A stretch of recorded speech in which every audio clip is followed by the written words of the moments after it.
All the way back in April of 2019, Ben's studio released a brand new IP called Days Gone, a game that had managed to capture everyone's attention just from the trailers that they'd released. These trailers showed you hordes of zombies, more zombies than you would have ever seen on screen before, all chasing the main protagonist. The rush that I got from watching that alone had me hooked. I wanted to play it. And then when the game released, it'd been review bombed by all major publications, and in all honesty, it completely threw me off the game. I didn't want to be wasting that much money on a game that everyone was saying was just a bad game, so I waited. I tried to play the game when it came over to PlayStation Plus and was added to the catalogue.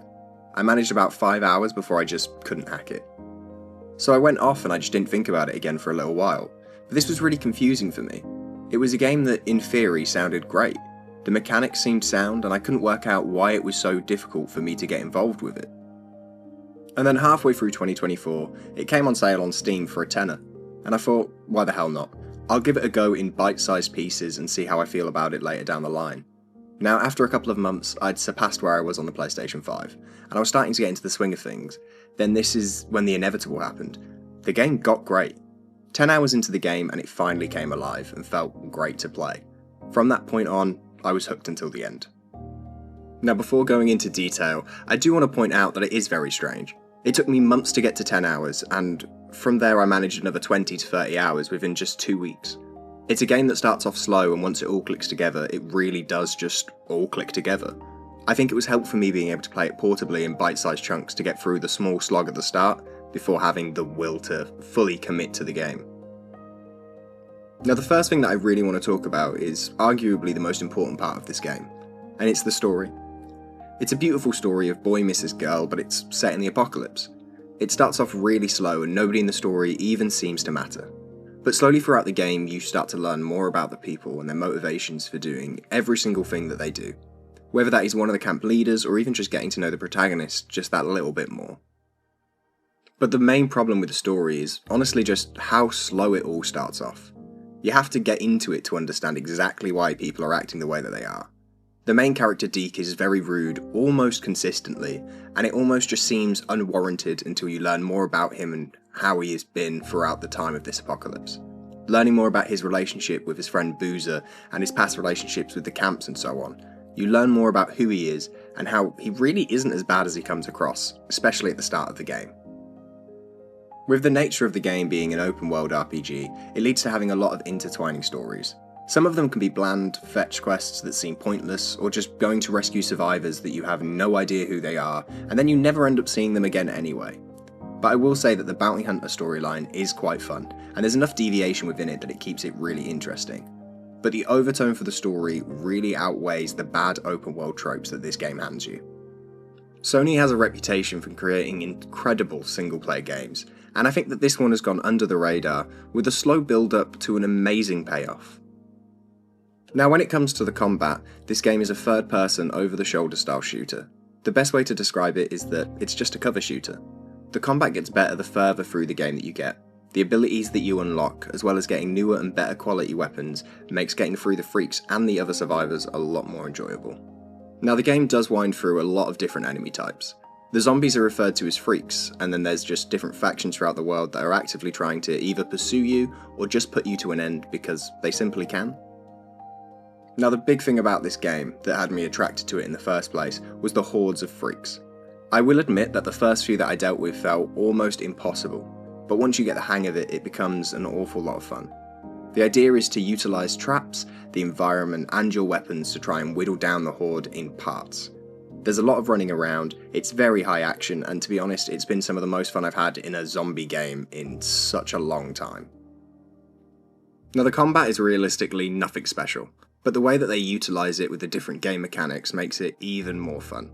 Having infected animals like wolves and bears, human enemies, and then even different types of freaks. Think Left 4 Dead, but with better graphics and weirdly a little bit more crafting. Now Days Gone has the same thing that a lot of open world games have, and that is empty space. This is made a little bit more bearable by the fact that the open space is actually just really nice to look at, filled with crafting materials for you to collect, collectibles for you to find, and smaller activities scattered around to try and break up the main game and keep things that little bit more interesting. There are so many beautiful sights to see throughout the world, Lakes and rivers, beautiful waterfalls, and even derelict towns that honestly are just really interesting to go through. The game allows you to go pretty much wherever you want to go within the space, but they've done a great job at mapping out roads and paths for you to explore within the certain areas. There are bits that are put in specifically to use as sightseeing areas, and I think that they just look beautiful. Now, one of the biggest selling points of this game, however, comes from the style of open world that it is. It's a mountain range area with so many hills and little landmarks for you to see, so the traversal is really important. You're playing as a drifter, someone that bikes around from settlement to settlement, never really calling anywhere a home, and it makes the open world even more engaging. The bike that you get is upgradable later on in the game, and that adds extra layers to the traversal and to the open world. Because the bike needs to be repaired when it gets damaged and needs to be filled up with fuel, it adds those extra layers to the open world, meaning that the routes that you take need to be a little bit better planned. At least that is before you get all the upgrades, and then it becomes quite a bit easier.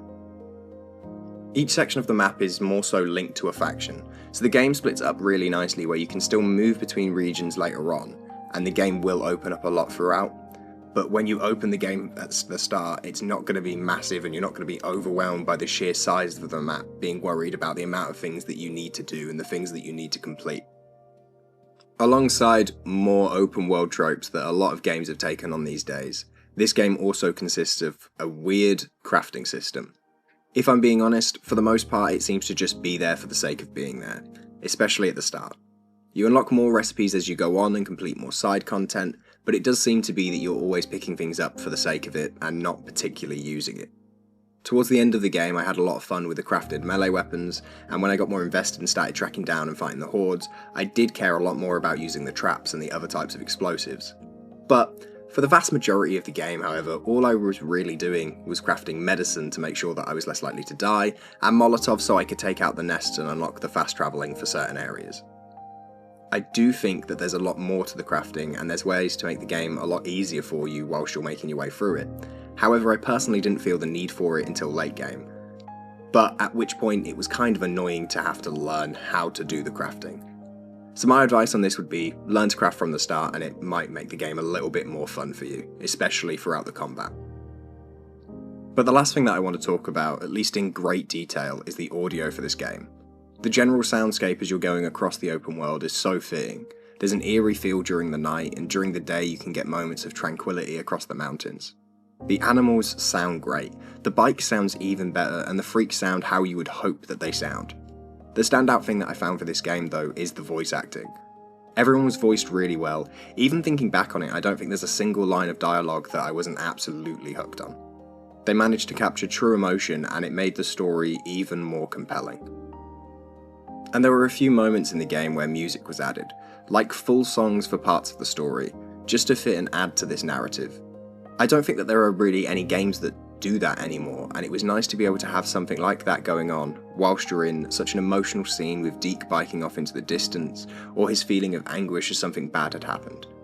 I think that this game has done an excellent job at continuing the narrative through the way that the music and the voice acting was done all together. Now, if I'm being honest, in 2024 I didn't really get around to playing too many games, because sometimes life just gets in the way. But Days Gone was a game that I can honestly say I'm glad that I gave it the chance.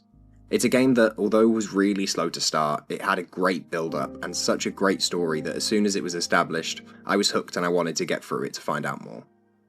The gameplay is good, the combat is basic, but the thing that really pulls this entire game ahead is the story. It's a shame that there won't be a second game, because I genuinely think that this IP has the chance to go even further with the same writing team behind it.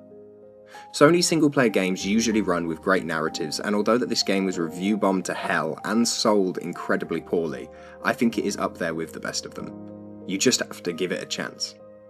Thank you for watching, like the video if you enjoyed it, and let me know down below if you've played it and what you think about it. Take it easy.